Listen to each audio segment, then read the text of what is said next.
Ja, grüß euch benannt und einen Sackischgurten. Jetzt Kasperl. Leute, ich sag's euch, wie es ist. Ich nehme das jetzt direkt nach dem letzten Teil auf. Und mir ist ein technischer Fauxpas passiert. Ne? Und dementsprechend habe ich das letzte ein bisschen kürzer gemacht. Ist gar kein Problem, machen wir das hier ein bisschen länger. Wir steigen wieder ein, wir sind noch im Japanischkurs. Ich hatte auf jeden Fall gelernt, ne? Wissen wir Bescheid. Und am Ende habe ich euch nochmal recherchiert, was er baute die Scheiße oder er baut die Scheiße auf Japanisch heißt. Genau, da sind wir stehen geblieben. Bevor wir anfangen, Schandtat des Tages. Dieses Mal ist es die Benetic-Aktion. Und zwar nicht das Abschiedsvideo, das er ihr geschickt hat, ne, wo er sich den Shrimp zum Kotzen bringt, sondern die Nummer, wo er versucht hat, sie zu erpressen, dass sie sich bloß nicht mit diesem anderen Typen, den sie da kennengelernt hat, trifft. Und wenn doch, würde er irgendwie im Stream droppen, dass sie Kontakt haben, in der Hoffnung, dass der Typ dann Schluss mit ihr macht. Ne? Und das ist halt wieder Next Level ekelhaft. Das zeigt halt einfach, wie skrupellos dieser Mann über Leichen geht. Ist ihm scheißegal, alles ist wurscht. Hauptsache, der dicke Rainer kriegt, was er will. Und wenn er auf dem Weg dahin nur Verwüstung und Zerstörung hinterlässt, ist ihm alles wurscht. Der Rainer will, der Rainer kriegt. Und bist du nicht willig, so nutze ich Gewalt. Das ist Rainers Lebensphilosophie und das ist ekelhaft. Widerlich und verabscheuungswürdig. In diesem Sinne. Hockt euch her, Sammermehrer, reißt euch eine Häube auf, aber mir gingen einer in Ding. Genau, also es gibt Bokoa, das ist männlich, aber noch zurückhaltend noch zurückhaltend männlich, ist Oliver. Das zurückhaltend männliches, das kann er gleich wieder vergessen. Ne? Das braucht er nicht. Das ist schon eher so.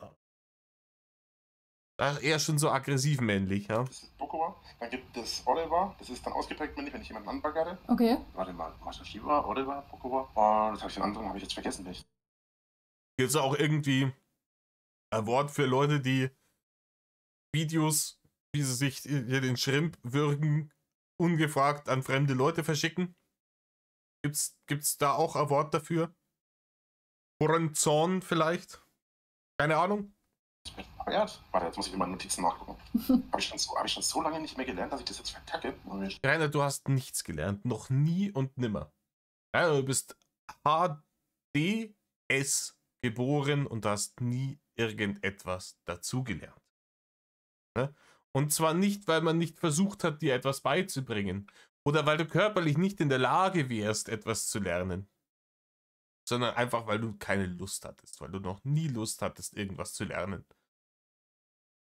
Das ist alles anstrengend. Das ist alles harte Arbeit.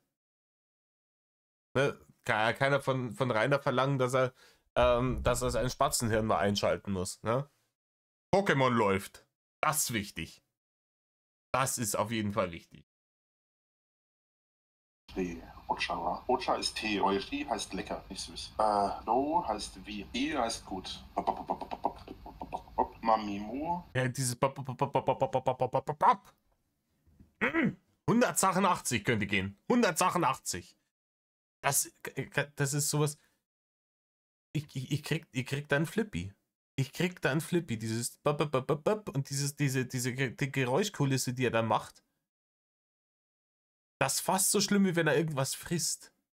Weil erinnert sie euch, wo er damals irgendwie in der Regionalbahn gesessen ist und sich diesen Billo-Obstsalat da reingerendert hat. Ich hätte herspeiben können. Das wild einfach. Ich weiß nicht, wie es Leute gibt, die diese ASMR-Scheiße oder sowas lieben können. Ich krieg da Zustände. Memo. Mame heißt Bohnen. Nane ist ein Imitieren. Mune ist das Brust, also vom Kalb. Ich und Bohnen. Das sind wichtige Worte. Die braucht man, wenn man im Aufzug mal einen stehen hat lassen. Ne? Tut mir leid. Das stinkt. Ich hab Bohnen. Mono ist Bade. Was? Sache. Achso, Sache. Was? Udon ist eine japanische Nudel. Hatte ich nicht Stopp gedrückt?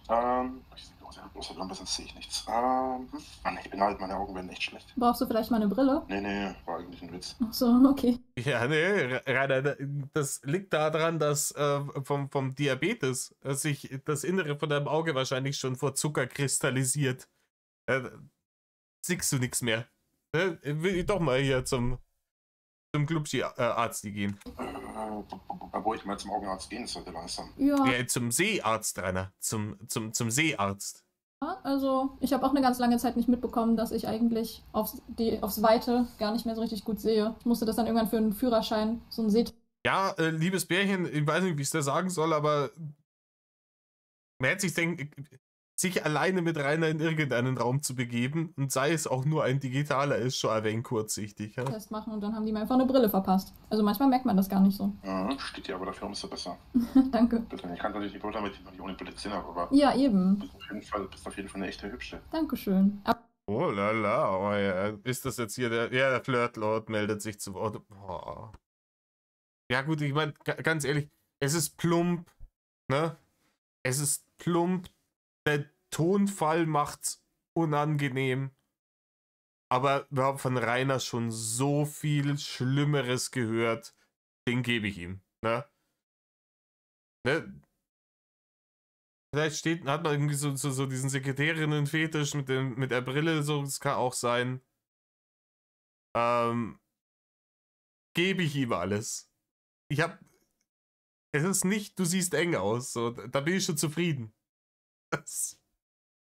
Oder du hörst dich eng an, was war das? Du hörst dich eng an, war das, glaube ich.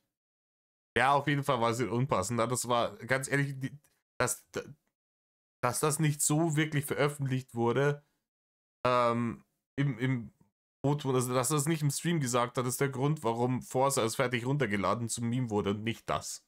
Ja?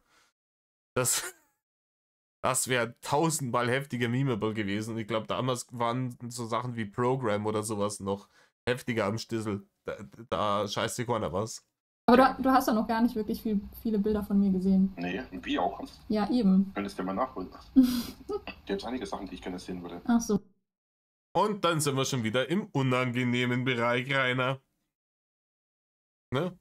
Er sagt, hey, ich sag's jetzt mal in einem normalen Ton, nicht in seiner komischen Casanova-Stimme, von denen er glaubt, dass alle Leute feucht im Höschen davon werden.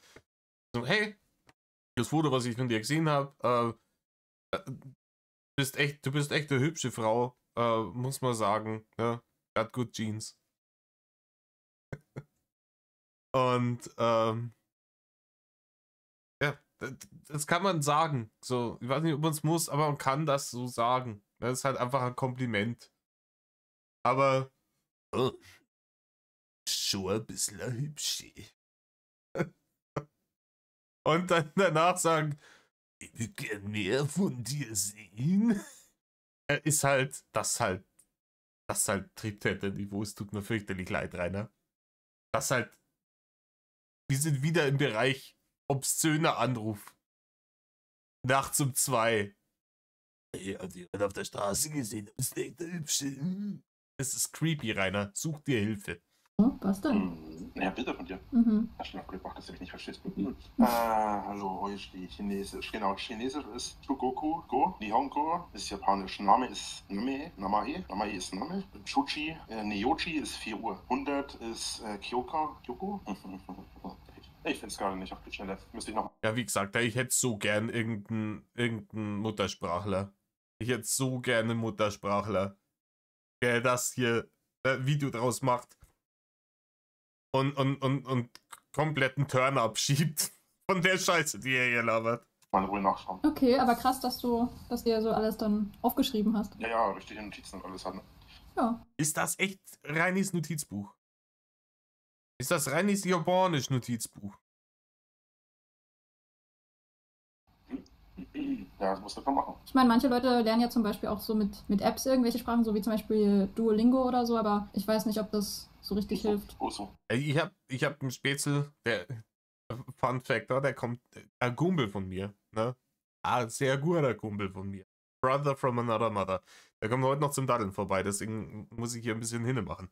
Aber er spricht sehr viele Sprachen, der ist da so ein bisschen Nerd drin und der lernt auch hier mit irgendeiner App. Ich frag's mir nicht mit welcher, aber es gibt wohl Apps, mit denen du wirklich, wenn du ein bisschen affin bist für Sprachen, das sehr effektiv machen kannst. Keine davon besitzt Rainer. Rainer kann nicht mehr ordentlich Deutsch. Rainer kann dann nicht ordentlich Fränkisch. Wir haben das schon mitgekriegt, wenn er irgendwie dann versucht hat, den Leuten Fränkisch zu erklären. Wo sogar ich, der nicht aus Franken komme, weiß, nee, ist Bullshit, was er verzapft hat. So hört sich das nicht an. Ja, ich kenne Franken. Die sprechen nicht so. Rainer ist praktisch so asozial, dass er sich selbst so sozial isoliert hat, dass er von seiner eigenen Kultur keine Ahnung hatte. Obwohl er draußen auf dem Dorf eigentlich praktisch nichts anderes mitkriegen hätte sollen. Ich arbeite mit Buso. Okay, das sagt mir jetzt gerade nichts. Ja, das sagt vielen nichts. Das ist aber eine super Seite. Da wird es dir ganz schön und einfach erklärt. Da wird dir die Sprache erklärt und die Schrift. Aber im Japanischen ist halt das Üble an der Aktion. Du hast im Japanischen genau genommen vier Schriftsysteme. Oh, okay. Ja, das macht es so schwierig. Du hast im Japanischen, wenn du es übersetzt, also wie du Ja, keine Ahnung. Mag jetzt auch ein Vorurteil oder ein Stereotyp sein, aber ich habe schon das Gefühl, dass der Japaner als solches auch oft einmal eine Tendenz dazu hat, Dinge unnötig zu verkomplizieren. Ne? Um es jetzt mal diplomatisch auszudrücken. ausbrichst, Ja. hast du die romanische Schrift, also unsere Schriftart. Wenn du wenn du japanische ursprüngliche Worte hast, hast du die Hiragana. Wenn du Sachen hast, die aus dem Ausland kommen, zum Beispiel mein Name oder andere Namen aus dem Ausland, im Beispiel ist es das so, dass die Tom Cruise nehmen. Mhm. Also wenn du halt Namen aus dem Ausland oder so hast, dann ist es das so, dass Tom Cruise heißt Scientology. Sorry, der war cringe. Sorry, ich hab's selber gemerkt. Leute, ich hab's selber gemerkt, schreibt es mir nicht. Der war fürchterlich. Oh Gott, es tut mir leid. Der war schlecht. Da war der Mund schneller als das Hirn, es tut mir fürchterlich leid. muss ich noch aufhacken, ist das dein Ernst? Wenn du auf jeden Fall auf Namen halt ausgehst oder so, vom Ausland oder so, hast du die Situation, dass das kann ich mich boosten. Mit X, glaube ich, ne? Ja, Fähigkeiten. Goldrausch erhöht die Schwunggeschwindigkeit. Fun Fact. Wusstet ihr, dass in den frühen Playstations die Kreis- und X-Tasten auf dem japanischen Markt genau das Gegenteil von dem gemacht haben wie im westlichen Markt? Weil bei uns X irgendwie für Bestätigung stand und bei denen für nicht und Kreis für Bestätigung bei denen und bei uns nicht. Bildungsauftrag wieder erfüllt, sind wir wieder gut. Machen wir weiter. Der Spitzhacke erhöht den Schaden, den Spitzhacke und Steine an Steinen verursachen 20%. Ich habe aber keine 100 Punkte. Ne? Eigentlich muss ich auf das hier sparen, also nein. Also du hast die romanische Schrift. Ganz ehrlich, hat der gerade... Okay. Ich weiß nicht, wer von euch auch daddelt, aber ich habe gerade was mitgekriegt, was wirklich dumm ist. Egal in welchem Spiel das ein Crafting-System hat. Ne? Da hast du dann gewisse Ressourcen, um ein gewisses Update freizuschaufeln. Und du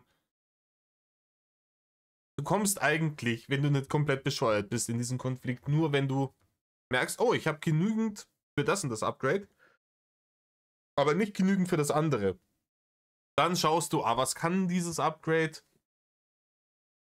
Rentiert sich das jetzt zu nehmen oder soll ich lieber auf das andere sparen?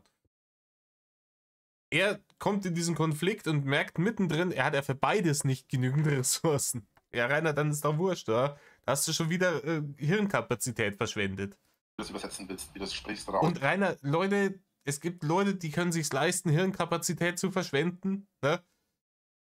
Du nicht. ausschreibst halt. Ja. Wenn du das nicht in Hiragana oder in Katakana schreiben willst. Katakana ist da quasi die ausländische Sprache sozusagen. Dann gibt es noch die Kanjis, das sind die japanisch-chinesischen Schriftzeichen. Das heißt, dass du hast 4 Schriftsysteme. Das europäische Schriftsystem ist ja an die Römer angelehnt, also die romanische Schrift. Da hast du 27 Symbole, glaube ich, innerhalb der Schrift, wenn ich mich richtig erinnere. 26 oder 27 sind es. So, und jetzt halte ich fest. Nur die Katakana, also nur eine der Schriftarten, Ja. hat 47, also 20 Symbole mehr. Ja. Willst du mal raten, wie viele die Katakana haben? Keine Ahnung, vielleicht nochmal so viele? Ja, nochmal 47. Ach du meine Güte. Und dann kommen noch die Kanjis dazu. Und das sind halt einfach mal mehr als 3000. Oh. Ja, und wo ist jetzt der Bus, Rainer? Rainer, wo ist der Bus mit den Leuten, die das interessiert? Wann kommt er denn? Kommt in Zobis ein Bus? Sind da Leute drin, die es interessiert? Kaffeefahrt bei Uwe. Das kann man sich wirklich vorstellen, oder? Das ist doch genau so eine Spelunke. Das ist genau so eine Spelunke für so Kaffeefahrten. Da setzen die dann in diesen Saal und dann kriegen sie da irgendwie ihr Kartoffelsalat aus dem Eimer und die Frikadellen aus der Tiefkühltruhe. Und währenddessen dreht ihnen irgendein Arschloch einen Staubsauger oder eine Lebensversicherung an. Das kann man richtig gut. Wahrscheinlich ist das 90er-Jahre-Konzept gewesen. Wie sich 90er und frühe 2000er, wie sich der Puff über Wasser halten können. Das kann man gut vorstellen. Oh Gott. Die aktiv verwendet werden. Es gibt deutlich mehr als 3000, aber die werden so um die 3000 wird quasi verwendet. Also, ja. Achso, jetzt bin ich ein bisschen abgeschwiffen mit dem Bus von den Leuten, die es interessiert. Aber auch, ganz ehrlich, auch die Rentner kannst du reinsetzen, auch die interessiert dein pseudo-intellektuelles Japanisch-Geschwafel nicht, Rainer. Tu einfach nicht so, als wärst du schlau. Du versagst jedes Mal dabei. Ja. Hast du ein bisschen was um die Ohren. Ja, auf jeden Fall. Da hast Du bist wie die Leute, die Filme und Serien für Disney schreiben heutzutage. Die meinen, sie können fürchterlich schlaue Charaktere schreiben, aber das Problem ist, der Charakter kann halt maximal so schlau sein wie der Typ, der ihn geschrieben hat, und das sagt viel darüber aus, über wer auch immer das Drehbuch zu Ironheart geschrieben hat. du was zu tun, wenn du das lernen willst, alles. Auf jeden Fall. Ach ja. Ja, es ist schon ziemlich heavy, was da alles abgeht. Aber es ist eine schöne Sprache. Es macht auch echt Laune, die zu lernen. Ja. Und die haben auch so richtig geile Namen. Blau zum Beispiel heißt Ayo. Das ist richtig cool, das hört sich schön und schick an, finde ich. Ayo, ai. Besser als Blau. Ja. Finde Okay. ich jetzt jedenfalls. Okay. Ayo. Ja, na gut. Kennst du das so, manche Menschen haben, wenn die irgendwie Zahlen zum Beispiel sehen oder Buchstaben und so, verbinden das gleichzeitig irgendwie mit einer Farbe und so. Und da habe ich gerade drüber nachgedacht. Danke, liebes Bärchen. Bitte, danke, dass du jetzt von der Japanisch-Story ablenkst. Er ist ein wenig dröge geworden. So, ob einfach dir das Wort Ayo einfach besser gefällt, weil dein Gehirn das mit irgendwas Positiverem verbindet als blau. Eigentlich tatsächlich nicht. Weil ich kenne Leute, die schauen sich zum Beispiel so ein Nummernschild an und dann haben die Blau wie das Meer, voll wie unser Laderaum. meinetwegen, da steht so eine 8 drauf oder so und die sagen mir, okay, die 8, die ist, keine Ahnung, braun oder so oder blau oder keine Ahnung, die verbinden einfach immer Zahlen so mit Farben und sowas. Das finde ich irgendwie richtig krass. Das weiß ich nicht. Habe ich nie drüber nachgedacht, aber das kann vielleicht auch sein, weil im Kindergarten, wo du die Zahlen so lernst, da hängen die dann immer so an so einer Strippe und die haben dann unterschiedliche Farben. Vielleicht ist das Frühprägung. Vielleicht gab es da irgendwann einmal so einen Hersteller, der für alle Kindergärten die gemacht hat, wo es immer dieselbe Farbfolge war oder was weiß ich. Ja, Zahlen sind Zahlen, Farben sind Farben, Digga. Das ist bei mir nicht so. Es gibt einen Test, bei dem schaust du dir das ist ein psychologischer Test, bei dem schaust du dir eine sich drehende Figur an. Okay. Meistens eine Ballerina. Ja. Und dann wird dir gesagt, du sollst sagen, in welche Richtung sich die Ballerina dreht. Okay, ja. Links rum, rechts rum oder in beide Richtungen. Ich weiß jetzt nicht, welches Ergebnis was war. Also wenn das jetzt falsch ist und du irgendwann mal nachschaust, nicht wundern. Sagen wir jetzt einfach mal, links rum ist ein Mensch, der kreativ denkt. Okay. Ich glaube, rechts rum war kreativ, aber ich bin mir nicht mehr sicher. Also in eine Richtung ist kreativ, in eine Richtung ist rational. Ja, weiß ich nicht, diese Sachen halte ich alle für höchst hochtrabenden Bullshit. Ja, wir könnten jetzt irgendwie intensive Psychotherapie machen, um rauszufinden, was bei dir im Oberstübchen vorgeht. Oder wir lassen dich einfach auf ein Bild schauen und dann sagst du, wohin dreht sich das? Ah, dann bist du so oder so. Das hört sich für mich nach Voodoo an wieder. Das ist irgend so ein Esoterik-Bullshit, oder? Ah, du hast hier, was weiß ich, was das letzte Mal bei Vollmond geschissen, als der Mars im Jupiter stand oder was weiß ich. Bist ein sehr kreativer Mensch. Halt dein Maul. Rational oder so ähnlich. Oder nicht rational, was ist da ein gutes Gegenteil gewesen? Irgendwie sowas. Auf jeden Fall. Irrational, Rainer. Das Gegenteil von rational ist entweder irrational oder reiner Winkler. Der eine ist halt ein rationaler Mensch, der andere ist halt eher ein Fantasie- oder fantasiebegabter Mensch, keine Ahnung. Mhm. Und dann gibt es aber noch Menschen, und dazu gehöre ich wohl, bei denen sie sich wohl in Ganz besonders sind. Ne? Also es gibt die Leute, die eher rational und es gibt die Leute, die eher emotional gesteuert sind. Bitte gern geschehen, Rainer. Ich hoffe, du schaust meine Videos, dann hast du jetzt wieder was dazugelernt. Und dann gibt es noch ganz, ganz wenige. Ganz besondere Menschen. Und so einer ist der Rainer. Ne? So einer ist der Rainer. Der hat schon viel früher alles besser gewusst, wie jeder andere auch. Und nur weil sie ihn alle deswegen gehasst haben, weil er besser war wie alle anderen, nur deswegen haben sie ihm dann schlechte Noten auf der Dulli-Schule gegeben, damit er nicht Psychologie studieren kann. Halt dein Maul! beide Richtungen drehen können. Also du siehst die sowohl linksrum als auch rechtsrum. Du nimmst quasi die Variable sowohl in linksrum als auch rechtsrum Drehung wahr. Okay, also bist Und du. das ist dann halt Ja. ein Mensch. Also in die Simpsons-Folge, wo Bart Simpson unbedingt wissen will, ob sie in Australien beim Spülen die Scheiße im Klo links oder rechts rumdreht. Auf dem Niveau befinden wir uns gerade. Herzlichen Glückwunsch, Rainer. Der beides kann, also der realistisch und halt auch fantasiebegabt ist so. Oder halt kreativ war es, nicht fantasiebegabt, sondern kreativ. Ja. Ja, ich habe am Anfang vom letzten Video, da bin ich kurz darauf eingegangen, wie kreativ du bist, Rainer. All deine Formate waren immer geklaut. Von Gronk, von iBlabli, von Varian, von hier Flo, wie er nicht heißt, LeFloid. Von Unge, von all diesen Leuten. Alles, was du jemals gemacht hast auf deinem scheiß YouTube, war alles geklaut. Nichts davon war originell. Rainer, bei dir dreht sich die scheiß Ballerina überhaupt nicht. Nicht linksrum, nicht rechtsrum, nicht in beide Richtungen. Die schlägt auch keine Purzelbäume oder sonst irgendwas. Rainer, bei dir ist einfach Ebbe in der Rübe. Und es wäre langsam an der Zeit, dass du das checkst. Dann sagt er, okay, dann ist halt Ebbe in der Rübe, dann lebe ich halt mein Dulli-Dasein und lass die anderen Menschen damit in Ruhe. Ja, ich habe ganz schwere Intelligenzallergie. Ich halte dumme Menschen einfach nicht aus. Ja, nicht schlecht, aber das kann ich mir vorstellen. Also, du wirkst mir auf jeden Fall kreativ. Und rational? Ja, bestimmt. Ich weiß nicht mehr, ob es rational war. Auf jeden Fall war das irgendwie sowas anderes halt. Also ein Gegenteil halt zum fantasiebegabten bzw. kreativen Menschen halt. Ein logisch denkender Mensch oder so, keine Ahnung. Ja, ich habe gesehen, du hast heute. Du bist entweder kreativ oder du kannst logisch denken. Beides geht nicht. Beides geht nicht. Das, also, es gibt schon Leute, die kreativ sind, Musiker, Künstler oder sowas so, aber die können sich den Arsch nicht abwischen, weil die einfach nicht logisch denken können. Das ist immer entweder oder. Das Leben ist ein Computerspiel und du musst dich für einen Perk entscheiden. Die Welt von Rainer Winkler. Der große, überbegabte, besondere Mensch, einer aus Millionen. Waren es 6? 6 Beiträge auf dem Blog? Insgesamt waren es 6. Ich habe sogar noch überlegt, ob ich noch einen 7. schreibe. Krass. Ich habe mir vor allem, ich habe den letzten durchgelesen und da stand irgendwie ganz am Anfang, dass du irgendwie gesagt hast, dass du dich vor kurzem mit jemandem darüber unterhalten hast. Ja, oder so. Und ich dachte so, aha, okay. Es wart ihr beide gestern, ja. Ja, Ja, Rainer lässt sich schon wieder den Content von anderen Leuten machen. Das wild. Das wild einfach.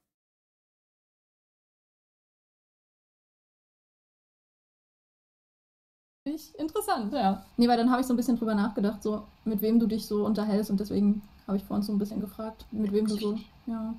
Was? Ja? Was? Ich frage eifersüchtig, du sagst eiskalt ja. Oh, ups, das habe ich nicht gehört. Nein, alles gut. Mhm. Ja. Jetzt zurücknehmen dir. Ich eifersüchtig, niemals. Warum glaube ich dir nicht?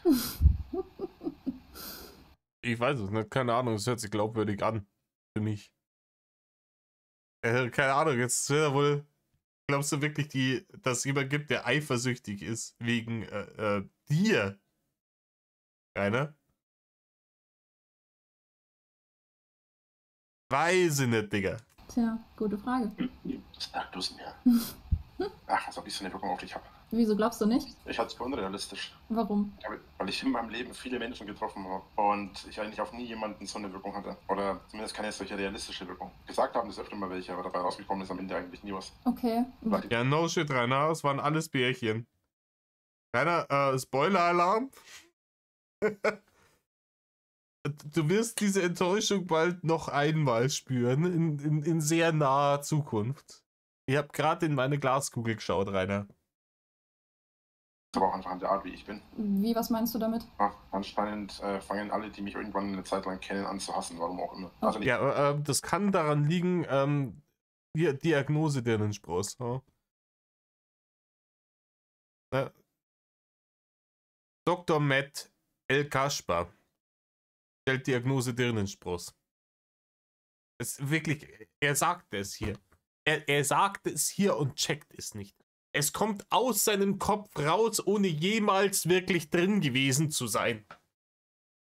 Alle Leute, die sich mit mir abgeben, hassen mich früher oder später. Seine logische Schlussfolgerung müssen alles Arschlöcher sein. Das ist wieder diese Geisterfahrer-Analogie. Was einer? Hunderte. Er sagt es hier. Alle Leute, die sich mit mir abgeben, die mich kennenlernen, die sehen, wie ich wirklich bin, hassen mich. Früher oder später. Und er kriegt den geistigen Spagat wirklich nicht hin. Das ist kein großer Spagat. Ganz ehrlich, in dem, wenn du stehst, kannst du immer noch bequem auf einer kleinen Personenwaage in deinem Bad stehen. Aber die Distanz kriegt er nicht hingeschissen, dass er merkt, Moment mal, vielleicht bin ich das Problem. Alle Menschen, die mich kennenlernen, die sehen, wie ich wirklich bin, fangen an, mich zu hassen. Vielleicht bin ich das Problem. Vielleicht sollte ich an mir arbeiten. Nein, das wird rausgeblockt aus dem Ogerstübchen. Die anderen müssen das Problem sein. Ne?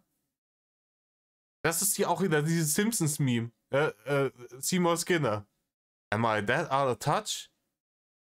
No, it's the children that are the problem.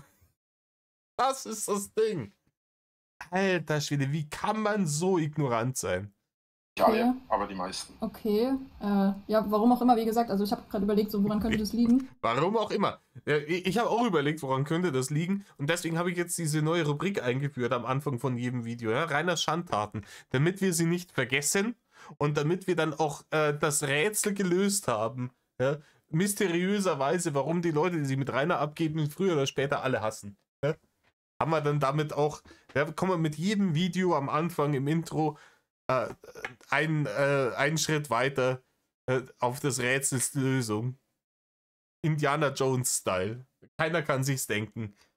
Also ich weiß nicht, ich kenne dich ja noch nicht so lange. Und ein Mensch, mit dem man halt nicht so leicht auskommt. Ja, deswegen hast du ihn noch nicht. Sehe erst 3 Tage oder so. Weiß nicht. Aber warum? Kann ich nicht beantworten. Ja, ein Mensch, mit dem die meisten Leute nicht klarkommen. Ich schon. Wie gesagt, Dr. Matt L. Kaspar stellt 2 Diagnosen, einmal HDS und einmal Diagnose Dirnenspross. Huh? Ach, Menno. Alter, als ob. Okay, von mir aus. Ja, ich würde gerne mal wissen, woran das liegt so. Okay, was will die haben? Die will einen Waffentyp 2 Händer. Hätte ich natürlich jetzt Antrag gehabt. Gewicht aber nicht mehr als 75 Gramm. Willst du mich verarschen? Abschnitt. Also ein Zweihänder mit 175 Gramm und Waffenqualität gut. Ein Zweihänder hat 175 Gramm. Ein Zweihänder für wen? Einen Schlumpf? Rainer, entweder ist das Spiel, das du spielst, Hageldom oder du bist es. Ich weiß, worauf ich meine Kohle setzen würde. Okay, 3000, 2000 gemacht. So, zurücksetzen. So, habe ich einen Zweihänder? Ich habe einen Zweihänder tatsächlich. Das Gewicht ist zu wenig. Oder zu viel, besser gesagt. Ja, 175 Gramm für so eine Waffe, das ist schon richtig viel Gewicht. Wenn man so Gummiärmchen hat wie der Rainer. Ne? Mit Gummi gefüllte Schmalzschläuche. Das ist aber schon das geringste. Okay, das Holz ein Ja, es sind mit Gummi gefüllte Schmalzschläuche mit einem Gewicht am Ende. Die einzige Möglichkeit, wie er vielleicht einen Schaden damit anrichten kann, indem er den Oberkörper so bewegt, um sie wild um sich herum zu schleudern, in der Hoffnung, irgendwas zu treffen, was sich in die von Rainer Winkler so treffend betitelte sogenannte Todeszone in einem 2 Meter Umkreis um ihn befindet. bisschen runtersetzen. Das mag das auch schon das geringste, glaube ich.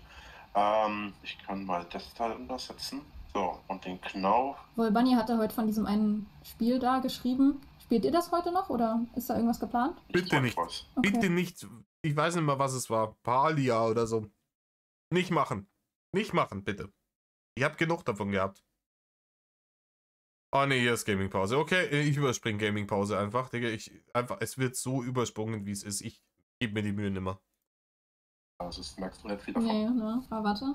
Ja, bei mir ging auch nicht mehr viel heller. Ich habe ja einen Gaming-Monitor, aber der ist meistens auf dunkel eingestellt, weil ich nicht möchte, dass... Ist es der Gaming-Monitor, wo du deine, wo du deinen Mafia-Rücken, hier den Mann, der wegen dir im Knast gesessen ist, hingeschickt hast, um ihn vom Frankengamer wieder rauszuprügeln?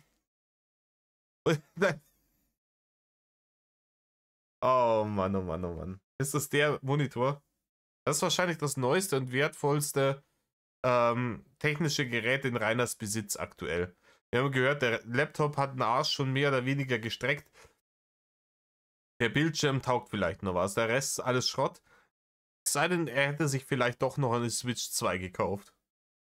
Im Übrigen, Rainer, liest die AGBs nochmal durch bei Nintendo. Die Konsole gehört dir streng genommen gar nicht. Du hast einfach 500 € pro Arsch bezahlt. Und wenn Nintendo morgen sagt, hey, wir haben keinen Bock mehr drauf, dann drücken die auf den Knopf und dann ist das Ding halt nur noch als Briefbeschwerer tauglich. Dass jemand groß mitbekommt, dass ich hier wohne, wegen den Hatern. Ach so, okay. Ich dachte jetzt, weil du eher nachts spielst oder so, aber das ergibt natürlich auch Sinn. Ja, nee, mit nachts hat das nichts zu tun. Warte, was hat er gerade gesagt? Eingestellt, weil ich nicht möchte, dass jemand groß mitbekommt, dass ich hier wohne, wegen den Hatern. Ach so. Aber das hatten wir auch schon mal. Rainer, das hatten wir auch schon mal. War das nicht schon mal?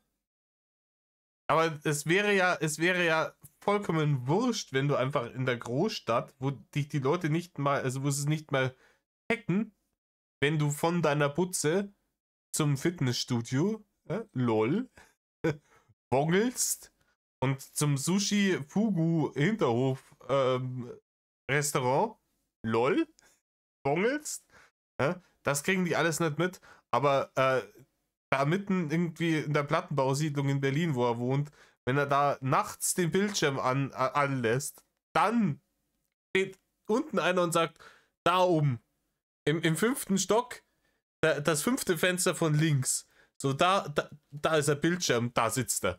Jetzt haben wir Rainer Winkler gefunden. Rainer, die ganze Story, die macht nur dann Sinn, wenn du in Zobes sitzt, die Leute wissen, welches das Fenster ist von dem scheiß Noteurzimmer, in dem du haust, und da dann nachts, während du mit denen hier im Discord dattelst, den Bildschirm sehen, dass sie dann 1 und 1 zusammenzählen können und sagen, hier, Beweis, Winkler hier. Nur dann macht das Sinn rein. Du hast dich schon wieder selbst verraten mit der Berlin-Lüge. Okay, ich dachte jetzt, weil du eher nachts spielst oder so, aber das ergibt natürlich auch Sinn. Ja, nee, mit nachts hat das nichts zu tun. Aber sieht nach einer guten Ausbeute aus diesmal. Aber dass du dann schon die Helligkeit von deinem PC runterstellen musst, damit die dich nicht bemerken, das ist schon krank. Müssen tue ich gar nicht. Das mache ich nur, weil ich das so will. Okay, das ist... Wie gesagt, die ganze Nummer... Ja, müssen hin und her. Wir können ihn jetzt überhaupt nicht zwingen. Er macht das ja ganz freiwillig. Dass er den Bildschirm so dunkel stellt, dass es für ihn eine schlechtere Gaming-Experience gibt. Das macht er freiwillig, da hat er Bock drauf. Ja, das macht er nicht, weil er Angst hat, dass die Leute draußen vorbeilaufen und sehen, dass er da drin dattelt. Nein, du kannst doch einfach einen dicken Vorhang vor die Dinge hängen. Ne? Das würde gehen. Du kriegst das Fenster schon lichtdicht und kannst dann ganz normal da drin datteln. Schaust du eh nicht raus. Ja, und ich glaube, Vitamin D-Mangel ist auch das geringste deiner Probleme dann danach. vollkommen wurscht. Klebt das Ding aber ein Panzertape zu. Fertig. Aber wie gesagt, das macht ja nur Sinn. Die ganze Nummer von, ich mache den PC-Bildschirm dunkler, damit die Leute nicht sehen, dass hier jemand ist, macht ja nur Sinn, wenn du dich an einem Ort befindest, an dem dich die Leute vermuten. Und der einzige Ort, an dem dich die Leute vermuten aktuell, ist Zobes. Das heißt, Zobes confirmed bei dir selber, du brunstdepperter Dulli. Diagnose HDS. Das ist wirklich wild. Würdest du mich denn mal besuchen, wenn ich dich mal einladen würde? Ja, warum nicht? Okay. Du weißt aber schon, was ich im Hinterkopf habe, ne? Ja, das weiß ich. Eiskalt. Naja, was soll ich dazu sagen? Hast du ja Ja, nicht viel, ja. klar gemacht, also. Naja, das will ich glauben. Ja. Korrekt. Wieso? Keine Ahnung, einfach so. Okay. Naja, mal schauen, vielleicht kriegen wir das ja im August oder so, mein August. Rainer, nimm das jetzt hier am 30. August auf. Ich bezweifle, dass ihr das im August hingekriegt habt. Nee, das halt einfach wieder. Ja, vielleicht kommen wir vorbei. Ja, kannst du schon machen. Ja, ich will bimsen. Ja, wenn du willst. Ja, okay. Da ist auch überhaupt nicht, dass die einfach gesagt haben, nee, ist schon okay, weiß ich schon, passt schon. Ne? Da ist ein bisschen gegen die Wand gefahren. Ne? Da wusste er jetzt nicht, was soll ich darauf antworten. Zum zweiten hätte ich ja Geburtstag, vielleicht kriegen wir das da ja hin. Bestimmt, also ich habe Ach so, und dann kriegt er ein besonderes Geburtstagsgeschenk. Bisschen Cola und einen Sack voll Mehl. im Juli meine letzten Prüfungen und dann habe ich erstmal viel Freizeit, bevor ich dann ins Praktikum gehen muss für eine Zeit lang. Genieße deine Freizeit, liebes Bärchen. Genieße sie. Lass dir von den Barne bezahlen, die dieser Kanal abwirft. Ich nehme an, dass der, wie gesagt, ich habe YouTube Premium inzwischen Zeit. Ich nehme an, dass der monetarisiert ist, oder? Keine Ahnung. Lass sie dir davon bezahlen, dass der gut geht, trink einen auf Rainer. Aber am 2. August hätte ich auf jeden Fall Zeit. Das ist ja überhaupt für einen Tag. Keine Ahnung. Leute, es kann Samstag, könnte das übers Wochenende herkommen. Ja, wie gesagt, ich habe da komplett frei, also die ganze Woche und so. Okay. Ja, schauen wir mal, wie es läuft. Ja. Vielleicht willst du bis dahin ja gar nichts mehr von mir wissen. Ja, vielleicht kennst du dich inzwischen bis dahin dann einfach besser. Oder vielleicht ist er auch einfach ein Bärchen. Das sind halt wirklich, das sind die zwei Optionen, die er hat. 95% Bärchen, 5% lernt dich gut genug kennen, um es besser zu wissen dann. Ach, Rainer. Aber es liegt nicht an ihm. Es liegt nicht an ihm. Der Rainer ist nie schuld, der macht nur sein Zeug. Die anderen sind diejenigen, die hergehen und die Scheiße bauen. Vielleicht, wer weiß. Vielleicht wirst du ja bis dahin nichts mehr von mir wissen. Auch möglich. Mhm. I doubt it, Rainer. I doubt it. Du willst da, glaube ich, eher noch mehr wissen. Ne? Du hast ja vorher noch gesagt, dass du gerne mehr Bilder von dir hättest. Ne? Weiß man nicht. Genau. Verarsche? Geh da rein. Verarschen. Geh da rein. Spider-Man. So, mal gucken. Was haben wir denn jetzt? So heißen wir machen jetzt. Okay. Darf ich dich denn mal fragen, worauf du so stehst? Oder geht das jetzt schon zu weit für den Anfang? Das könnten wir uns noch ein bisschen aufheben, oder? Das musst du wissen. Deswegen frage ich ja. Das ist jetzt deine Entscheidung. Ja, komm, lass uns das noch ein bisschen aufheben. Gut. Ja, wir haben mitgekriegt, ja, es gibt noch sehr viele Leaks nach dieser Nummer. Man wollte sich natürlich die Bomben wollte man sich natürlich fürs Grande Finale aufheben. Gebe ich euch. Ich weiß nicht, ob ihr deswegen so viel langweilige hier Anime- und Gaming-Scheiße reingeschnitten habt, aber ihr habt es damit ein bisschen übertrieben. Aber das ist hier bis hier größtenteils, bis das kleine Gaming-Pausen-Ding, echt gutes Met. Chapeau, Daumen hoch. Wenn ihr mir wirklich dann das Schlimmste, wenn es schafft, Rainer so zu manipulieren, dass er die schlimmsten Aussagen wirklich ganz am Schluss trifft und das chronologisch Sinn macht, ziehe ich den Hut vor euch und mad respects. Du kanntest mich ja schon vorher, ne? Ja. Also wie lange kanntest du mich denn schon, wenn ich fragen darf, falls du das noch weißt? Das kann ich dir nicht sagen. Das weiß ich wirklich nicht. Okay. Ist ja jetzt auch nicht so, als hätte ich irgendwie dich jetzt aktiv verfolgt oder so. Okay. Das ist so ein bisschen so, ich habe das gestern schon so gesagt, also ich habe das Gefühl, man kommt halt um dich nicht drumherum, so, weißt du hast halt im Internet... Ja, das ist das Problem. Vor allem in einem engen Gang. Ganz schwierig. Oder wenn er mal wieder irgendjemanden irgendwie in die Ecke drängt im Bad. Schwierig, um ihn drumherum zu kommen, ne? Weil er ist ja breit, wie er hoch ist. 1,90, lol. So eine Präsenz, dass das immer irgendwie in irgendeiner Form man mit dir in Verbindung kommt. Das gefällt mir allerdings nicht. Ja, das kann ich mir vorstellen. Das ist ja größtenteils bestimmt auch Content, der eben vielleicht nicht unbedingt jetzt von dir direkt kommt, sondern von irgendwelchen anderen Leuten dann hochgeladen wurde. Das auch, aber das ist nicht das Einzige. Für mich ist halt auch das Problem, ich stehe nicht gerne im Mittelpunkt. Okay. Das wird zwar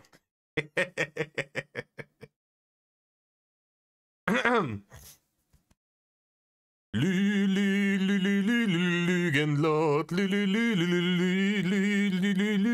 Lügenlord. Ja, Rainer. Er steht nicht gerne im Mittelpunkt. Ich such's euch raus. Ich mach den Gönjamin heute. So, meine Freunde. Ich hab's euch rausgesucht. Ich hab's gefunden beim großartigen, der einzige, der leider Gottes keine Videos mehr macht, aber der Kanal existiert noch. Hau da rein. Schaut euch das alles nochmal an, es ist wirklich köstlich und wer die unzensierten Sachen sehen will, der verlinkt auch immer seinen Odyssey mit dazu. Das existiert alles noch, ihr könnt euch das alles geben und das ist eine Goldgrube und the next best thing, seitdem es die Drachenchronik nochmal gibt. There we go. Wir waren beim Thema, Rainer steht nicht gerne im Mittelpunkt. Da geht es um das Summer Breeze etc. von 2015. War ich 2015 auf dem Breeze? Nein.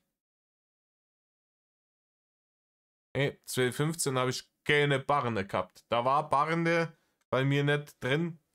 16 war ich wieder auf dem Breeze. 2016 war ich auf dem Breeze. 15 leider nicht. Vielleicht hätte ich ihn mitbekommen damals. Aber wir schauen uns die Nummer an, wie Rainer nicht gerne im Mittelpunkt steht. Am 14. August dann veranstaltete Rainer ein Fantreffen auf dem Summer Breeze, wobei seine Fans lauthals seinen Namen riefen.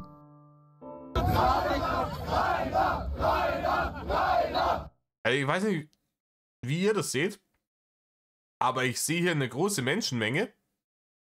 Und der Rainer, der steht direkt in der Mitte. Also man könnte irgendwie fast sagen, der steht im Mittelpunkt. Und man könnte jetzt sagen, vielleicht findet er es überhaupt nicht geil, vielleicht leidet er da fürchterlich und will da raus. Aber dann kann man auch weiter gucken und schauen. Rainer, Rainer, Rainer, Rainer, Rainer, Rainer, Rainer, Rainer, Rainer. Wie er da steht und Autogramme verteilt und grinst wie ein Honigkuchenpferd. Danach wurde Rainer von einigen... Und Rainer steht nicht gerne im Mittelpunkt, ne? Debunked. Einmal zu den Mythbusters gegeben. Busted. Officially busted. Das wird zwar gerne anders behauptet, aber ich stehe nicht gerne im Mittelpunkt. Ich bin gerne im Mittelpunkt von Menschen, die ich mag, mit denen ich zu tun habe, aber nicht auf Kosten dessen, dass andere jetzt irgendwie was wegen mir aufgeben müssen oder sonst was. Und ich mag einfach. Ich bin halt Hä? Ergibt es irgendein nicht, oder? Das gibt keinen Sinn. Das wieder geistiger Dünsch ist, was der gerade hier verzapft. Mit Menschen gerne zusammen, die mich halt auch gerne mögen, weil ich bin. Und da habe ich auch kein Problem mit. Ja, das Problem, die Menschen, die dich gerne mögen, weil du bist, die tendieren eher gegen 0, hätte ich gesagt gehabt. Ja? Wir haben doch vorher, du hast es doch vorher schon selber gesagt, alle Leute, die dich irgendwie näher kennengelernt haben und gemerkt haben, wie du wirklich bist, hassen dich irgendwann. Und jetzt sagst du, ja, ich übergebe mich. Oh, Dr. Freud, wo sind Sie? Nein, ich umgebe mich gerne mit Menschen, die mich so lieben, weil ich so bin, wie ich bin. Ja, Rainer, die gibt es ja dann offensichtlich nicht. Weil du gerade vorhin schon gesagt hast, dass jeder, der merkt, wie du bist, anfängt dich zu hassen. Stehen. Wo ich aber ein Problem habe, ist, wenn mich halt plötzlich irgendwelche fremden Menschen ansprechen. Ja. Das mochte ich schon früher nicht. Und als Kind. Ja, Rainer, dann ist vielleicht hier YouTuber sein nicht der passende Beruf für dich. Ja? Das ist so ungefähr, wenn ich sage, hey, ich würde so gern Altenpfleger sein. Das ist mein Traumberuf. Ja, warum machst du es dann nicht? Ich kann alle Leute nicht ausstehen. Die ekeln mich an. Ich kann mich nicht mal im selben Raum mit denen aufhalten, aber ich würde so gern Altenpfleger sein. mochte ich das nicht, weil ich bin in einem Dorf aufgewachsen, wo halt auch jeder jeden kennt. So. Und das Dorf ist halt inmitten von vielen anderen Dörfern und da gab es halt viele, die mich halt als der Sohn meiner Eltern erkannten. Okay. Oder halt auch generell kannten. So. Und dann dachte ich mir halt immer so, hey, na, ich kenne euch gar nicht, was wollt ihr von mir? Also ich war noch nie jemand, der gerne im Mittelpunkt steht. Also In Bayern ist die Frage, die dann kommt, wem kehrst nachher du? Wem kehrst nachher du? Fragt man in Bayern ein Kind, wenn man wissen will, wer die Eltern sind. Ja, ja, manche Klischees sind halt wahr, Digga. Was soll ich sagen? Bayern ist halt leider nicht perfekt. Ja. Ich wollte nur fragen, so waren deine Eltern da so bekannt oder wie, dass sie dann immer gesagt haben, so, ah ja, das ist der Sohn von, ich weiß jetzt nicht, wer deine Eltern sind. Nee, das ist auf dem Land einfach so. Okay. Das ist auf dem Land einfach so, weil man halt einfach... Ja, das ist doch der Sohn von Rudi, dem Choleriker und der fetten Sumpfkuh, da. Die er da geflankt hat. Ja. Und er kennt so. Und dann sagt er, das ist der Winkler so und er kennt mich immer. Ja, so ein Rudi Saibur ist das. Ja? Da wissen sie sofort, das ist ein Rudi Saibur. Ne? Und das ist, keine Ahnung, das ist besser als die Chewbacca-Verteidigung bei South Park. Ne? Rudi Saibur-Verteidigung beats Chewbacca-Verteidigung. Definitiv. In 9 von 10 Fällen. Hat so. Und das ist halt eine ganz normale Sache. Hat aber halt jetzt nichts mit irgendwie Bekanntheit oder so zu tun. Okay. Und es ist halt einfach, weil man halt, was halt einfach ein kleines Dorf ist und halt jeder jeden kennt. Ja gut, aber ich kann mir das... Ich hätte gedacht, dass irgendwie mütterlicherseits oder so die Oma und der Opa, die waren irgendwie die Mutter und die Vater vom Dorf, sei Gesicht, sei Spitzbart oder was weiß ich was.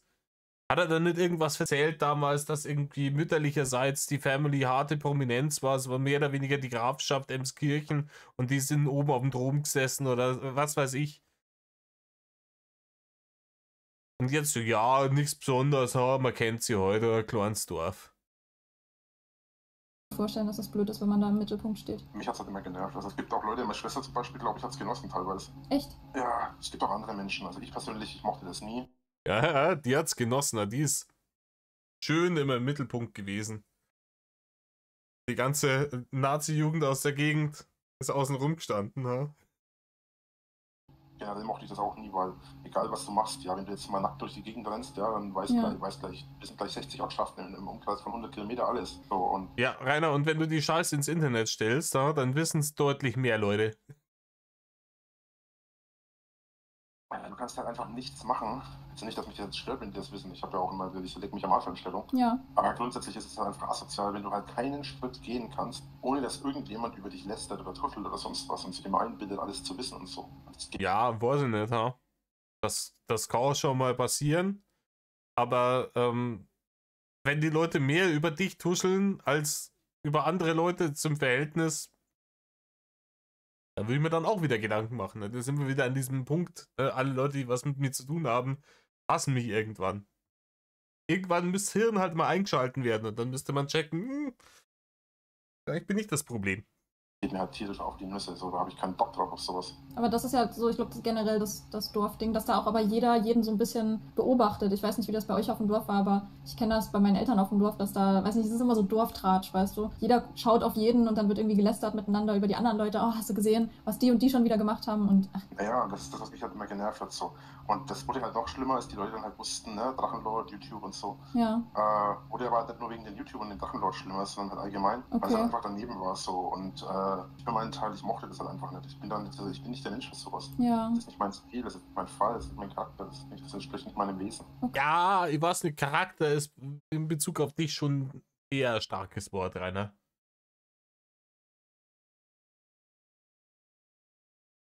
Nee, eigentlich absolut unpassend. Nee, Rainer, du hast keinen Charakter, du hast kein Rückgrat. Du hast keine Ehre, du hast nichts dergleichen. Ne? Und was du nicht vom Leder gezogen hast, der Rainer tuschelt ja nicht gerne. Ja? Gossip ist überhaupt nicht sein Ding. Aber irgendeiner, er hat ihm mal verzapft, hier der Klonter wäre ein PDF-File. Vollkommen unbegründet. Einfach aus dem Arsch gezogen, nur weil der vielleicht irgendwann mal mit irgendjemandem im Discord geredet hat, der so drauf ist. So. Vollkommen aus dem Arsch gezogene Nummer. Und der Rainer hat sich in seinen Stream reingesetzt auf Diggity Doggity und hat das einfach wiederholt in den Äther geblubbert. Ne? Aber ja, die Hater machen Rufmord beim Rainer, da kann er gar nichts dafür. Die reden halt viel über ihn. Die Leute im Dorf, die tuscheln. Ne? Diese Klatschsüchtigen. Ne?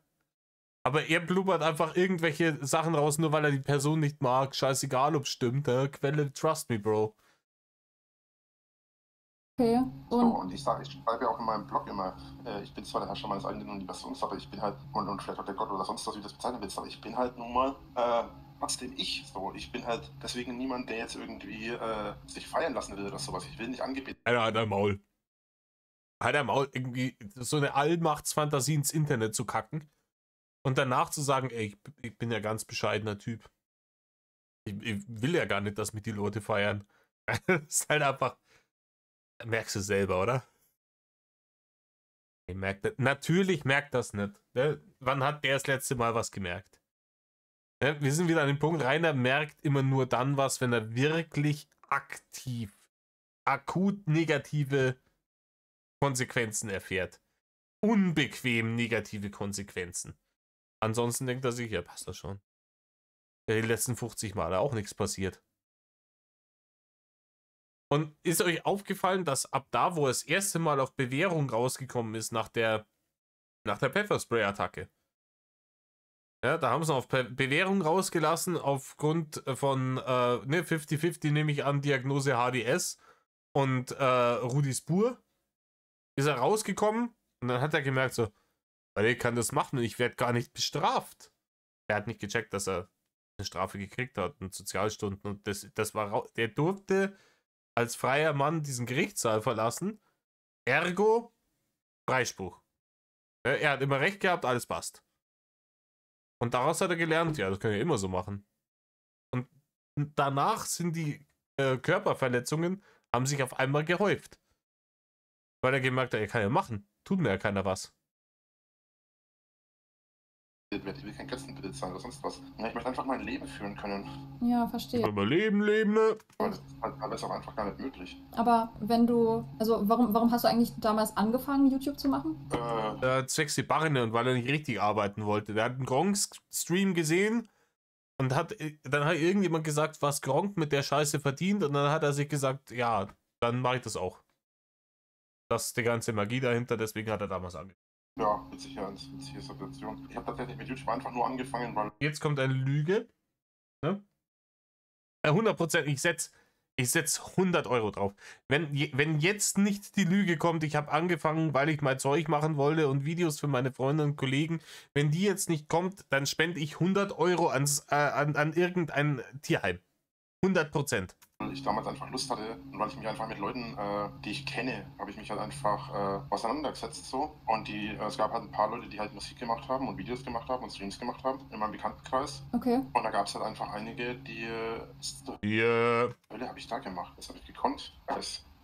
Okay. Ich habe kein Gold. Krieg einen Anfall. Der Rest leckt mich doch am Arsch. Ich hau jetzt einfach irgendwo anders Eisen rein. Das ist mir jetzt zu blöd. Was kann man da jetzt rein? Ja, Heiner, jetzt geh weiter mit deiner üblichen Lügengeschichte darüber, warum du deinen Kanal aufgemacht hast. Da habe ich das weggekippt gehabt. Komm, wir machen Tamara rein. Ich habe zwar keine Ahnung, wo der Schnellspunkt liegt, aber das ist mir... Keiner sind Barne und allein. Let's go! Die Temperatur, zweimal draufdrücken, passt. Ah ja, perfekt, ist schon fertig. Alter, wie viel Eisen kostet das bitte? Ja, das weiß ich nicht, Rainer. Du spielst doch das Spiel. Nein, ist jetzt immer noch nicht fertig? Ich hau da jetzt tausende Eisenarzen, ist mir jetzt scheißegal. Was macht? Aber mal jetzt hat 1000 Eisen rein. Ja? Barne müssen da rein. Barne und nochmal Barne. Die müssen ins Eisen Barne. Und da, jetzt da. Na, so, geht doch. Also, wo war ich jetzt stehen geblieben? Ja, mich nervt das halt einfach, diese ganzen Idioten da, die haben einfach... Er weiß es nicht mehr. Er weiß es nicht mehr, dass es darum ging, warum er seinen Kanal aufgemacht hat. Ja, und dann ist er einfach, dann fängt er einfach an, die Schallplatte nochmal von vorne zu spielen. Das ist wie so ein Glitch, den so ein Speedrunner ausnutzt. Ne? Wenn du jetzt hier den Move machst, dann manipulierst du den Code irgendwie so, dass es dich dann an die Stelle zurücksetzt. Ja? Und damit sparst du ja 3 Sekunden, wenn du den Weg selber so gelaufen wärst, so Speedrunner-Logik. Und das ist bei ihm auch so. Da kommt dieses Spiel mit rein, dann wird losgerendert, dann weiß er nicht mehr, wo er ist und dann fängt er wieder von vorne an. Ja, das nervt mich, die Hater, kann ich nichts für, willst du bimsen, schick mir Bilder, mal zu Texten mit dem Blödsinn und so und dann immer, vor allem, die machen alles so auf, oh, ich bin so voll der liebe Mensch und auf der Also ich lasse das mal erzählen, als da waren so Leute und die haben halt auch und für die wollte ich Videos machen. Ne? Die Aussage war eben nicht, ich habe gesehen, dass Leute mit wenig Aufwand im Internet sehr viel Geld machen können durch so Gaming-Content. Ich spiele gerne, dann habe ich gesagt, dann mache ich das auch besser als richtig arbeiten. Das ist die einzig ehrliche Aussage, die der Wahrheit entsprechen würde. Solange er die nicht tätigt, ist er ein verlogener Hodenkobold. Seine Redensende ist ständig schlecht, wo ich mir denke so, was ist eigentlich mit euch falsch? Ihr sagt auf der einen Seite immer so, schau mal und dann zeigen sie mit dem Finger auf dich und auf der anderen Seite reden sie aber über dich, was auch eigentlich so ein Verhalten ist, wo ich mir denke, ja, Assi hoch 10. Rainer, wenn jemand mit dem Finger auf dich zeigt und sagt, hey, schau mal, dann redet er da schon über dich. Und nicht auf der anderen Seite. Denn du stellst es so hin, als wäre das dann hinterm Rücken. Rainer, die Leute stehen auf offener Straße dir gegenüber, zeigen mit dem Finger auf dich und lachen dich aus. Und du sagst, ja, das könnte. Und auf der anderen Seite, hinter meinem Rücken, redet ihr dann schlecht über mich. Ja, die reden auch von vorne schlecht über dich oder von links oder von rechts, ne? Weil es halt einfach angebracht ist. Ne? Weil du halt einfach ein, Dr. Matt L. Kasper, Diagnose Dirnensport. Meinst du jetzt Kann man es doch gleich. meinst du die Leute im Dorf jetzt oder wen meinst du jetzt? Genau, allgemein. Also Okay. so, allgemein, ich finde dieses Verhalten einfach mega asozial, weil auf der einen Seite zeigen sie alle mit dem Finger auf dich und auf der anderen Rainer, welches Verhalten ist jetzt mehr asozial? Mit dem Finger auf dich zeigen und tratschen darüber, warum, dass du der Grund bist, mehr oder weniger, dass sie keine Ruhe haben, dass deren Leben negativ beeinträchtigt ist. Oder ein ganzes Dorf zu terrorisieren, indem man den Abschaum des Internets zu sich nach Hause einlädt und sagt, hier, bitte herkommen, Turn-Up veranstalten und alles zusammenbrüllen, einfach nur, weil man zu dämlich ist, zu checken, dass man für diese Influencer-Karriere zu dumm ist. Diagnose HDS. Ja? Welches Verhalten ist jetzt asozialer? Du, der du Sodom und Gomorra über dieses Dorf gebracht hast, oder die mit dem Finger auf dich zeigen und sagen, was für ein Arschloch, der hat Sodom und Gomorra über unser Dorf gebracht. Nee, die anderen sind wieder schuld, Rainer. Die anderen sind die Bösen. Entschuldigung, habe ich vergessen. Das ist im Übrigen, wenn er immer sagt, hier, es gibt nur 3 Gesetze. Erstens, ich habe immer recht. Zweitens, wenn ich nicht recht habe, bla bla bla. Ist Bullshit, ne? Das ist, erstens, die anderen sind immer schuld. Seite kommen sie alle daher und labern dich irgendwie zu, was du für ein schlechter Mensch bist. Zweitens, wenn die anderen nicht schuld sind, dann hat sie der Rainer nur verteidigt. Was sie hier für gute Menschen sind und Drittens, wenn beides nicht zutrifft, dann hat die Regierung und die Polizei ihren Job nicht gemacht. Das auch wichtig. so. Okay. Und alle sich alle immer als die Guten hinstellen und andere immer als die Bösen hinstellen, aber gleichzeitig über die Personen, die sich als die Bösen hinstellen, reden. Ich mir so, ey, irgendwo müssen wir doch mal ein bisschen sein Hirn auf Vordermann bringen. Ich meine, hallo. Ja, auf jeden Fall. Ja, oder hatten wir schon ein anderes Thema wieder? Ich habe mittlerweile den Faden verloren. Warte mal, wo waren wir? Achso, Wir waren bei irgendwie, warum du mit YouTube angefangen hattest. Also, ich hatte Also, ja, jetzt, stimmt, ja. Jetzt hat er es wieder gemerkt, so. Jetzt wird das Lügenfeuerwerk wieder abgebrannt. mit YouTube angefangen, weil ich halt einfach Leute kannte, die das halt einfach gefeiert haben. Mir hat es auch gefallen, aber ich hatte nicht vor, damit irgendwie reich zu werden, berühmt zu werden oder sonst was. Ich habe einfach Lügenlord, Lügenlord. für mich und meine Freunde und damals auch meine Arbeitskollegen gemacht. Ja, und als dann meine Firma, in der ich gearbeitet habe, pleite gegangen ist, habe ich mir gedacht, hey, Thorsten halt mal, oh shit, ich muss das ja jetzt nochmal aufheizen. Als dann meine Firma, in der ich gearbeitet habe, pleite gegangen ist, habe ich mir gedacht, YOLO, mache ich halt auch Let's Plays und schauen wir, vielleicht geht da ja was. Und was draus geworden ist, natürlich nicht, aber das ist ja wieder ein anderes Thema. Okay, ja, naja. Aber zu dem Zeitpunkt war das da schon so, dass man da irgendwie wusste, dass Leute dann mit sowas, weiß ich nicht, so berühmt wären oder so? Also Ja, liebes Bärchen. Das war damals schon so und das war der Grund, warum er damit angefangen hat. Da waren dann schon Leute so wie Waititi oder sowas, waren bei TV Total und haben dann erzählt, was sie hier im Monat Patte machen mit YouTube. Und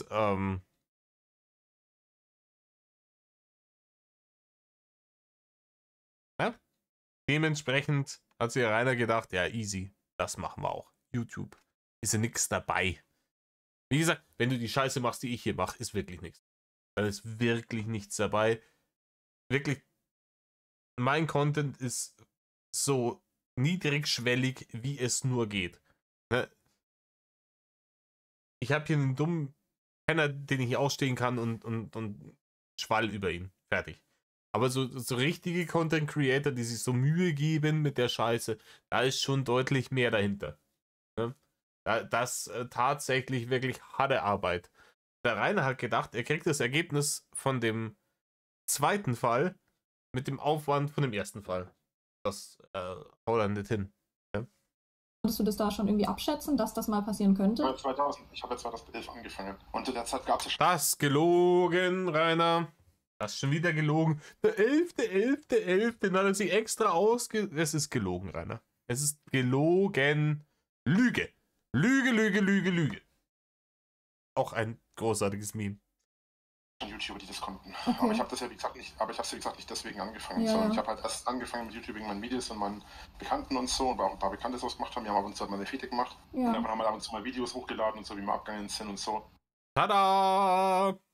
Und mit den anderen Sachen habe ich dann, mit den Let's Plays und so weiter, habe ich dann erst später angefangen. Aber das war damals auch nicht geplant, dass das irgendwie reich und berühmt und sonstig ist, sondern es ging. Leute, es gibt noch wirklich, es gibt frühe Videos. Schaut euch den einzigen nochmal an. Der hat da damals noch deutlich mehr Zugriff gehabt, auch auf so, da war noch mehr unterwegs mit der Drachenchronik und so. Gerade die ersten Folgen mit den frühen Videos, die Anfänge von seiner Nummer. Was er da sagt, widerspricht zu 100% allem, was er jetzt gerade gesagt hat. Ne? Die ganze Nummer, wie er damit angefangen hat, der ist praktisch, der hat gemeint, der steigt jetzt ein, ist sofort der Superheld, weil er hat das Konzept. Ne? Er ist der Mettler von allem. Er ist der Mettler von YouTube, er ist der Mettler der Let's Plays, er ist der Mettler, der Mettler, der Mettler. Und nicht checkend, dass es schon 1000 Leute gibt, die denselben Content besser gemacht haben. Und dann hat man ihn halt als LOL-Cow gesehen, das hat ihn seine Ehre gekränkt und dann ist er Apeshit gegangen. Und seitdem ist er aus diesem Apeshit-Modus mehr oder weniger nicht mehr rausgekommen. Das hat sich immer weiter eskaliert. Ja? Es war immer mehr und traut euch, kommt zu mir, war nur ein Fliegenschiss. Ja? Auf dieser ganzen Nummer. Er hat es einfach nicht ertragen können, dass die Leute gesagt haben, Rainer, du taugst als LOL-Cow, aber du bist nicht ernst zu nehmen und du hast keine Ahnung von dem, was du da redest. Und man hätte das dann annehmen können und sagen, ja, okay, dann bin ich halt hier für euch der August. Ne? Ist der Zirkus noch so klein, einer muss der August sein und dann machen wir das. Dann verdiene ich halt mein Geld als LOL-Cow. Mache ich halt einfach meinen Scheiß weiter und mache gute Miene zum bösen Spiel. Und wenn die mich mit faulen Eiern bewerfen, dann schlage ich ein paar Purzelbäume und fertig. Da hätte er richtig gute Geld damit verdienen können. Seriously. Und ohne den Großteil der negativen Konsequenzen. Und wenn er negative Konsequenzen gehabt hätte, wären dann tatsächlich Leute dahin gefahren. Dann hätten die vom ganzen Internet ans auf den Sack gekriegt. Marke, hey, lass doch den dicken, dummen Burm in Ruhe, der macht doch dann nur sein Zeug. Aber Rainer hat sich gedacht, nee, ich bin der große Internet-Zampano. Ich lass mir sowas überhaupt nicht bieten, Etzertler. Druffe geht er mit dem Bahnhammer. Und Rainer ist er gegangen in die Konfrontation. Und genau das hat er denen gegeben, die ihn dann nerven wollten. Und ab da ging es nach dem Game los. War einfach zu dumm. Der hätte einfach gute Miene zum diesen Spiel machen. Also, zwei Möglichkeiten. Entweder merken, okay, ich bin für diese Scheiße nicht gemacht. Ich bin kein echter YouTuber. oder zu sagen, ich nehme die LOL-Rolle an und mach das zu meinem Geschäftskonzept. Dann musst du aber auch wirklich das komplette Hofnarr-Programm runterrödeln. Dann musste ich mit Eiern und Tomaten bewerfen lassen und lachen und sagen, hahaha, gut hat's geschmeckt, hahaha. Ja? Und immer mitspielen. Ja? Dieses sei klug, stell dich dumm. Aber da er nicht klug ist, kann er sich nicht dumm stellen. Er ist einfach HDS. Ne? Und er war in seine Ehre gekränkt und dann ging der Krieg los und den hat er vom Zaun gebrochen. Ne? Die anderen wären total happy gewesen, einfach nur einen dummen Tanzbären zu haben, dem sie ab und zu dabei zusehen können, wie er über seine eigenen Füße fällt. Und die hätten dafür Geld bezahlt. Und die hätten ihn dafür nicht groß angefeindet. Fertig. Aber Rainer war der Meinung, er ist der höchste Wesende und er ist jenseits jeder Kritik. Und das ist ihm zum Verhängnis geworden. Damals auch eher darum, ich versuche mir einen kleinen Nebenverdienst zu machen. So will aber eigentlich nicht berühmt werden, sondern wollte einfach meine Videos und meine Streams machen. So. Mehr war das eigentlich nicht. Ja, und jetzt ist das alles daraus geworden. Wild. Ja. Wie gesagt, ich habe euch vorhin das Video von 2015 vom Summer Breeze eingeblendet. Er wollte nie im Mittelpunkt stehen. Er wollte nicht berühmt sein. Der ist mit Waffengewalt dazu gezwungen worden, dass er da grinst wie ein Honigkuchenpferd, während er irgendwelchen Leuten, die seinen Namen rufen, irgendwelche Autogramme gibt. Ne? Da hat er gedacht, er hat es geschafft. Da hat er gedacht, das ist jetzt der Durchbruch. Ab morgen flattern hier die Sponsoring-Anfragen nur so beim Fenster rein und in 3 Jahren ist er YouTube-Millionär. Ja, angeschissener Rainer. Ist halt eben so. Wenn du das nochmal machen könntest, würdest du es dann genauso machen oder würdest du es einfach Natürlich würde er es genauso machen, weil er Hageldom ist. lassen? Aber wenn ich das wüsste, was ich jetzt weiß, würde ich es nicht nochmal machen, weil ich ja schon die Person bin, die ich jetzt bin. Ja. Aber wenn ich nochmal in die Situation kommen würde und nicht wüsste, was auf mich zukommt, weiß ich genau, dass ich das einfach so machen würde, weil ich eben... Ja, natürlich, ja. Aber die Frage ist ja, wenn du jetzt, würdest du es nochmal machen, heißt ja immer, das impliziert ja immer, wenn du jetzt wüsstest, dass es in die Hose geht, würdest du es dann nochmal machen. Und Rainer kann dann nicht einfach nur ein einfaches Nein sagen. Weil das würde ja implizieren, dass er Unrecht hatte. Dass er die ganze Zeit von Anfang an besiegt war und dass die Hater immer recht hatten. Dass er halt eben nicht dafür gemacht ist, Influencer zu sein. Also nicht auf dem Niveau, wo er denkt, dass er wäre. Nicht auf einem Gronk oder einem Blabli oder einem LeFloid Niveau. Und das kann er sich nicht eingestehen. Deswegen druckst er jetzt um diese scheiß Antwort wieder außenrum. Rainer ehrlich wäre, hey, mit dem Wissen, das ich jetzt habe, wo ich jetzt sitze, streiten mit dem Jobcenter, damit ich 2,50 Mark im Monat bekomme, um mir eine scheiß Jahrwurst zu kaufen, in der scheiß Nazi-Putze in diesem Dreckszimmer da in Zobes. Schlimmer als in jeder Einzelhaft in jedem deutschen Gefängnis, das du dir vorstellen kannst. Wissend, dass es da endet, würde ich von Anfang an einen anderen Weg gehen, dann kann die einzig logische Antwort nur Ja sein, aber es kommt ihm nicht über die Lippen. Der Narzissmus lässt es einfach nicht zu. Er hat alles richtig gemacht. Und es ist ja egal, was er gemacht hätte. Wenn er anders gehandelt hätte, wäre er auch da gelandet, weil er konnte ja grundsätzlich nichts dafür. Die ungerechte Welt und die bösen Hater, die ihn aus ihm nicht erfindlichen Gründen einfach nicht leiden können und ihn scheitern sehen wollen, die haben ihm sein Leben zerstört und das hätten sie gemacht. Scheißegal, ob er jetzt hier so oder so gehandelt hätte mit seinem YouTube-Kanal. Oder ob er jetzt dieses oder jenes gesagt hat. Das ist alles vollkommen wurscht. Das war alles Schicksal und er hätte daran nichts ändern können, weil es lag ja nicht an ihm. Ne? Hätte er es anders gemacht, dann hätten die daran wieder was gefunden, wo sie drauf rumhacken können. Vollkommen die Würfel sind gefallen und sie lagen gegen ihn. Er konnte da gar nichts für. Deswegen würde er alles nochmal genauso machen, weil er kann ja nichts ändern. Weil er ist ja perfekt. An ihm kann es nicht liegen. Liegt an anderen, dann ist es außerhalb seiner Kontrolle. Dann kann er auch genauso nochmal machen. Was für eine dumme Scheiße. ein Mensch bin, der halt Herausforderungen nicht scheut. Okay, ist ganz schön spannend so in deinem Leben, was da alles abgegangen ist. Das ist eine Ansichtssache. Siehst du nicht so? Ich finde es nicht besonders spannend, nein. Okay. Was würdest du denn spannend finden? Eine Frau. Eine Frau, Digga. Ja. Gebe ich ihm sogar. Wenn ich 36 wäre und immer noch Jungfrau, würde ich auch da hätte ich auch einen starken Fokus drauf, Digga.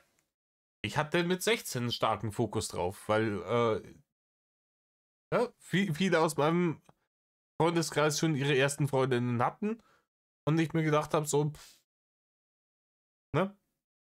Rechnet mal da 20 Jahre drauf, ohne Snoo.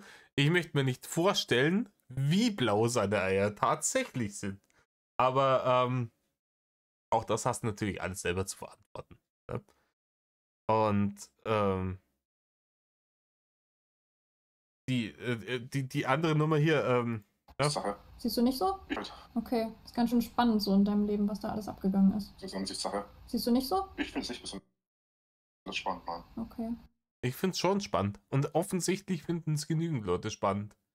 Und keiner weiß, warum es spannend ist. Dein Leben ist spannend auf dem Niveau, wie ein schwerer Autounfall mit 180 auf der Autobahn spannend ist. Weil die Leute sowas noch nie gesehen haben. Das ist der Grund, warum es da Gaffer gibt. Die Leute haben sowas noch nie gesehen, die können sich das nicht vorstellen.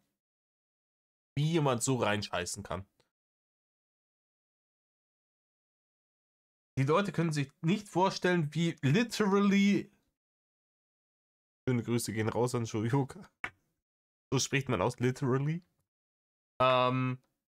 Jemand mit 180 gegen die Wand fahren kann. Sei es mit einem Auto oder mit seinem Leben. Deswegen ist dein Leben spannend. Dass du es nicht spannend findest, sehe ich sofort, Rainer. Wenn ich seit 2 Jahren da in diesem Monteurszimmer in Sobe sitzen würde und mich nicht mehr vor die Haustür trauen könnte, würde ich auch nicht so spannend finden. Leben am Existenzminimum, ja? Budgetgeld. Da hätte ich auch wenig Bock drauf, muss ich sagen. Das ist nicht so spannend. Für die ganzen anderen Leute, die hier von außen ins Gehege gucken, ist das fucking hilarious, Rainer. Es ist hardcore hilarious. Wir amüsieren uns großartig. Ne. Ich glaube, ich mache jetzt hier eine kurze Pause. Wo ist mein Blog der Schande? Nicht steht, dass wir die aktuellste Folge haben. Genau. Wo sind wir denn? Chaotisch. Genau, chaotisch.